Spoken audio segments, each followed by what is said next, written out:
অন্তর্বর্তী সরকারের উপদেষ্টা মাহফুজ আলমের দেয়া সাম্প্রতিক একটি ফেসবুক পোস্ট ভারতের আসাম, ত্রিপুরা সহ বৃহৎ বাংলার ম্যাপ, ভারতে পালিয়ে যাওয়া শেখ হাসিনার বক্তব্য প্রচারে নিষেধাজ্ঞা ইত্যাদি প্রসঙ্গে নিজেদের অবস্থান জানিয়েছে যুক্তরাষ্ট্র। মার্কিন পররাষ্ট্র দপ্তরের মুখপাত্র ম্যাথিউ মিলার বাংলাদেশকে কেন্দ্র করে যুক্তরাষ্ট্রের বক্তব্য তুলে ধরেন।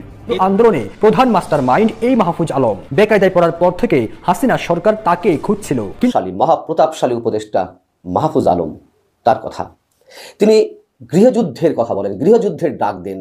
উপদেষ্টার মতো পদের থেকে এই ধরনের কর্মকাণ্ড করাটা শোভন কিনা এটা নিয়ে আমার বিভিন্ন সময় সন্দেহ হয়েছে। আসসালামু আলাইকুম। নরেন্দ্র মোদীর কলিজাতে হাত দিয়েছে এবার উপদেষ্টা মাহফুজ আলম। প্রদর্শক শ্রোতা, এবং তার পক্ষে রয়েছে মার্কিন যুক্তরাষ্ট্র, এবং মার্কিন যুক্তরাষ্ট্র তারা বিবৃতি দিয়েছে।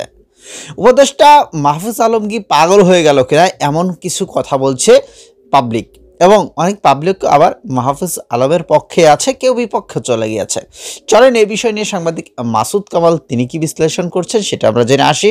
এবং হ্যাঁ, ভারতের সাথে মাহফুজ আলমের ভারতকে নিয়ে এই রকম একটা পোস্টের পর কি বলছে এই সাধারণ পাবলিকরা। এমন প্রশ্ন এখন অসংখ্য মানুষের, যদিও তা দিনে দিনে স্পষ্ট হয়ে উঠছে। ভয়ঙ্কর একটা অস্থিরতা এই বাংলাদেশের সৃষ্টির পায়তারা চলছে। বলছি, সরকারের অন্যতম প্রভাবশালী মহাপ্রতাপশালী উপদেষ্টা মাহফুজ আলম, তার কথা, তিনি গৃহযুদ্ধের কথা বলেন, গৃহযুদ্ধের ডাক দেন, কথায় কথায় রক্তপাতের কথা বলেন, কথায় কথায় উস্কানির কথা বলেন, উস্কানি দেন। সরকারের উপদেষ্টা হয়েও তিনি সংবিধান সংস্কার বিষয়ক কমিশনের সদস্য হন, এবং কমিশনের সদস্য হয়েও আবার তার নিজের মতামত ব্যক্ত করে ফেলেন মানুষের প্রস্তাবনার বাইরে। সংবিধান ছুঁড়ে ফেলতে চান কথায় কথায়। কি এমন বিপ্লবী চেতনা তার? কোন বিপ্লবের বাংলাদেশ তিনি গড়তে চান? এখন আবার উস্কানি দিচ্ছেন ভারতের বিভিন্ন অংশ দখল করে একটা বৃহৎ বাংলাদেশ পরিকল্পনার, বৃহৎ বাংলাদেশ গড়ার। কি প্রয়োজন এগুলোর? কেন এগুলো করা হচ্ছে? এবং ভারতের এই যে বিভিন্ন অংশ দখল করে যে কোনো বাংলাদেশ, নতুন কোনো বাংলাদেশ গড়া সম্ভব নয় এই একবিংশ শতাব্দীতে, তিনি খুব ভালো করে জানেন, কিন্তু উস্কানি দিচ্ছেন। যেমন ভারত উস্কানি দিয়ে চলেছে বাংলাদেশে একটা অস্থিতিশীল পরিস্থিতি সৃষ্টি করার জন্য, তিনিও উস্কানি দিচ্ছেন ভারতের বিরুদ্ধে। কিন্তু এই উস্কানিটা কোত্থেকে আসছে? আমরা যেমন ভারতের গোয়েন্দা সংস্থা রয়ের কথা বলি, বাংলাদেশকে একটা ভয়ঙ্কর পরিস্থিতির দিকে নিয়ে যাওয়ার জন্য তাদেরকে কাঠগড়ায় দাঁড় করায়, তাহলে কি আমরা এখানে নিয়ে আসতে পারি না আইএসআই এর কথা, পাকিস্তানের গোয়েন্দা সংস্থার কথা? এগুলো স্পষ্ট করা প্রয়োজন। কাদের ইন্ধনে, কাদের মদদে এইসব পরিকল্পনার কথা মানুষের সামনে নিয়ে আসা হচ্ছে? স্পষ্ট করে বলতে চাই, ভারতের আধিপত্যবাদের বিরুদ্ধে আমরা যেমন প্রতিবাদ জানিয়ে আসছে বিভিন্ন পর্যায়ে, বিভিন্নভাবে, আমরা যেটি কোনোভাবেই গ্রহণ করতে পারি না, ঠিক একইভাবে আইএসআই এর পরিকল্পনা কিংবা পাকিস্তানের কোনো মদদ আমরা মেনে নিতে পারি না। ভারতের আধিপত্যবাদের বিষয়টি যেমন আমরা বিশ্বাস করি বলতে আমরা তারা এটি করতে চায়, আমরা সেটা মনে করি, ঠিক একইভাবে আমরা মনে করি পাকিস্তানের খেলাও এখনো পর্যন্ত শেষ হয়ে যায়নি। তিনি যে নতুন একটি বৃহৎ বাংলাদেশ গড়ার পরিকল্পনা কথা প্রকাশ্যে নিয়ে আসলেন তার ফেসবুক পেজে স্ট্যাটাসের মাধ্যমে, সেখানে যে মানচিত্রটি দেওয়া হয়েছে আপনারা নিশ্চয় দেখেছেন। সেখানে কি বলা হচ্ছে আমি একটু বলি আলোচনার স্বার্থে আবারও, যদিও অনেকে এরই মধ্যে বলেছেন যে হিমালয় থেকে বঙ্গোপসাগর পর্যন্ত এই অঞ্চলের সভ্যতা ও সংস্কৃতির যে গড়ন তা আদতে উত্তর ভারতের চাইতে আলাদা। মুসলিম হিন্দু নির্বিশেষে যে সভ্যতা ও সংস্কৃতির পূর্ণ বিকাশ ও হিমালয় থেকে বঙ্গোপসাগর পর্যন্ত জনপদ পুনরুদ্ধার ব্যতীত পোকায় খাওয়া পূর্ব পাকিস্তান হয়ে বাংলাদেশ দিয়ে আমরা মুক্তিকে ছুঁতে পারবো না। অর্থাৎ এই যে কথাগুলোর মধ্যে তিনি যা বলতে চেয়েছেন এবং যে ম্যাপটি উপস্থাপন করেছেন, যদি এই ম্যাপটি তার নিজের নয়, এটি 1947 দেশভাগের সময় বা তার আগে যোগেন মন্ডল, আবুল হাসিম, বঙ্গবন্ধু শেখ মুজিবুর রহমান, সোহরাওয়ার্দী সহ অনেকেই এই ধরনের বাংলাদেশ বা নতুন একটি ভূখণ্ডের তারা স্বপ্ন দেখেছিলেন, যদিও তা বাস্তবায়িত হয়নি। আজকে 1947 থেকে প্রায় 75-80 বছর পরে এসে এখন আবার সেটি উস্কে দেওয়ার চেষ্টা করছেন। মাহফুজ আলম তিনি নিজেও জানেন এটি সম্ভব নয়, কিন্তু উস্কানি দেওয়া হচ্ছে। ওই যে বললাম, কাদের ইঙ্গিতে, কাদের মদদে এই উস্কানি দেওয়া হচ্ছে? কারা আসলে বাংলাদেশকে অস্থিতিশীল করতে চায়? সবাই, ভারত, পাকিস্তান, সবাই, এবং তারই অংশ। যদি মাহফুজ আলমরা বলে থাকেন যে ভারতের ষড়যন্ত্র অংশ আওয়ামী লীগ, তাহলে পাকিস্তানের ষড়যন্ত্র অংশ কারা? এবং এই যে সরকারি উপদেষ্টা পদে থেকে এই ধরনের বালখিল্য কথাবার্তা বলার যে মানসিকতা যে মানুষের, তিনি আবার মাস্টার মাইন্ড হবার হন কিভাবে? যাকে আবার মাস্টার মাইন্ড হিসেবে পরিচয় করিয়ে দেন সারা বিশ্বের সামনে আমাদের প্রধান উপদেষ্টা ডক্টর মোহাম্মদ ইউনূস। হতেই পারে মাস্টার মাইন্ড, কিন্তু মাস্টার প্ল্যানটা আসলে কি? বাংলাদেশের পক্ষে না বিপক্ষে? যা নানান ধরনের সিম্পটম আমরা দেখছি, এগুলো স্পষ্ট করে বলতে হবে। তিনি তার স্ট্যাটাসে আরো যেটি বলেছেন যে এই রাষ্ট্রের জন্মদাগ, অর্থাৎ বাংলাদেশের এই রাষ্ট্রের জন্মদাগ তথা ভারত নির্ভরতা ও ভারতের আধিপত্য মুক্ত রাখতে 75 আর 24 ঘটাতে হয়েছে। 2 ঘটনার ব্যবধান 50 বছর, কিন্তু আদতে কিছুই পরিবর্তন হয়নি। আমরা ভূগোল ও বন্দোবস্তে আটকা পড়ে আছি। এই যে তিনি বললেন জন্মদাগের কথা, তিনি তো বাংলায় বোঝেন না, তিনি তো মিনিংই বোঝেন না। তিনি আবার বিপ্লবী হন কিভাবে? বাংলাকে নিয়ে চিন্তা ভাবনা করেন কিভাবে? জন্মদাগ কি কখনো সরানো যায়? আর এই জন্মদাগ সরাতে গিয়ে তিনি 75 এবং 24-এর ঘটনা উল্লেখ করেছেন। 75-এর কথা উল্লেখ করেছেন খুব ভয়ঙ্কর ভাবে। 75-এ বঙ্গবন্ধুকে হত্যা করা হয়েছিল, যে বঙ্গবন্ধু হত্যার আত্মস্বীকৃতি খুনি colonel Faruk, colonel Rashid, major Dalim, সেটিকেই প্রকাশ্যে সমর্থন করা হচ্ছে। বোঝা যাচ্ছে যে আমরা কোন ভয়ঙ্কর আরেকটা অবস্থার মধ্যে যেতে চলেছি। ভাইরে, এত সুন্দর সুন্দর শব্দ চয়ন করলেই, যার মানে নিজেও জানেন না, শুধু শব্দ চয়নের মাধ্যমে বাক্যের মালা গাঁথলেই বিপ্লবী হওয়া যায় না। আবার কোন ধরনের বিপ্লবী? তিনি এই স্ট্যাটাস দিয়ে আবার তুলে নিলেন, যিনি নিজের সিদ্ধান্তে অটল থাকতে পারেন না, ভালোভাবে চিন্তা ভাবনা করে পরিকল্পনা করে এগোতে পারেন না, তিনি আবার কিসের বিপ্লবী? বিপ্লবী তো কম দেখেনি এই দেশে। এর মধ্য দিয়ে বাংলাদেশকে চরম একটা ঝুঁকির মধ্যে ফেলে রাখা হচ্ছে, ছুড়ে দেওয়া হচ্ছে চরম ঝুঁকির মধ্যে।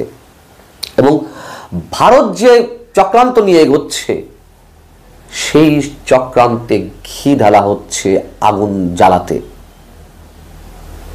ভারত এরকম একটি অখণ্ড মানচিত্র নির্মাণ করেছিল। ভারতের চরম হিন্দুত্ববাদী সংগঠন RSS, তার যে অনুসারী দল বিজেপি, তাদের নেতৃত্বে যে মানচিত্রের মধ্যে ছিল ভুটান, নেপাল, চীনের বিভিন্ন অংশ, বাংলাদেশ সহ আরো বিভিন্ন অংশ অন্যান্য স্বাধীন সার্বভৌম রাষ্ট্রের। পারবে কখনো তা করতে? সম্ভব না। এগুলো শুধু উত্তেজনা, উন্মাদনা, উস্কানি তৈরি করা যায়। মাহফুজ আলম ঠিক সেই কাজটি করছেন। তিনি যে মানচিত্রের কথা বলেছেন, তার মধ্যে কি আছে? তার মধ্যে ভারতের মুর্শিদাবাদ, জলপাইগুড়ি, কলকাতা যে 7 সিস্টার্স অঞ্চল, 7 সিস্টার্স, মণিপুর, আসাম, ত্রিপুরা, সবচেয়ে গুরুত্বপূর্ণ এবং প্রভাবশালী উপদেষ্টাদের একজন জনাব মাহফুজ আলম এবং তার কিছু কর্মকাণ্ড নিয়ে, উপদেষ্টার মতো পদে থেকে এই ধরনের কর্মকাণ্ড করাটা শোভন কিনা, এটা নিয়ে আমার বিভিন্ন সময় সন্দেহ হয়েছে এবং সেগুলো আমি গোপন রাখিনি। আমি সেগুলো প্রকাশ্যেই বলেছি, আপনাদের সঙ্গে শেয়ার করেছি। আমার কাছে মনে হয়েছে এই কাজগুলি উনি ঠিক করছেন না, অন্ততপক্ষে এই পদে থেকে তো নয়। তার সর্বশেষ যে নমুনা দেখতে পেলাম আমরা বিজয় দিবস উপলক্ষে, বিজয় দিবসের রাতে উনি একটা লম্বা স্ট্যাটাস দিয়েছেন উনার ভেরিফাইড ফেসবুকে, এবং সেই স্ট্যাটাসটা দিয়ে 2 ঘন্টার মাথায় উনি আবার সেটাকে তুলেও নিয়েছেন। এখন আপনি হয়তো বলবেন যে ফেসবুক স্ট্যাটাস উনি তুলে নিয়েছেন সেটা নিয়ে আলোচনা করছি কেন? হ্যাঁ, আলোচনা আমি করছি। দেখুন, যে ফেসবুক স্ট্যাটাস উনি তুলে নিয়েছেন সেটা আমার কাছে তাহলে এলো কি করে? এসেছে এই কারণে যে এটা নিয়ে এরই মধ্যে চারিদিকে তোলপাড় পড়ে গেছে। কেবল দেশে নয়, বিদেশেও পড়ে গেছে। আমার বিদেশ থেকে বেশ কয়েকজন বন্ধু আমাকে সেই স্ট্যাটাসটার স্ক্রিনশট পাঠিয়েছে এবং বলেছে, ওনাদের বক্তব্যটা এরকম যে এই লোকটা কি উন্মাদ? এই ধরনের একটা লোক কি করে সরকারের সঙ্গে থাকে, সরকারের নীতি নির্ধারণী পর্যায়ে এই ধরনের একটা লোক কি করে থাকে, এই প্রশ্নটা ওনারা করেছেন।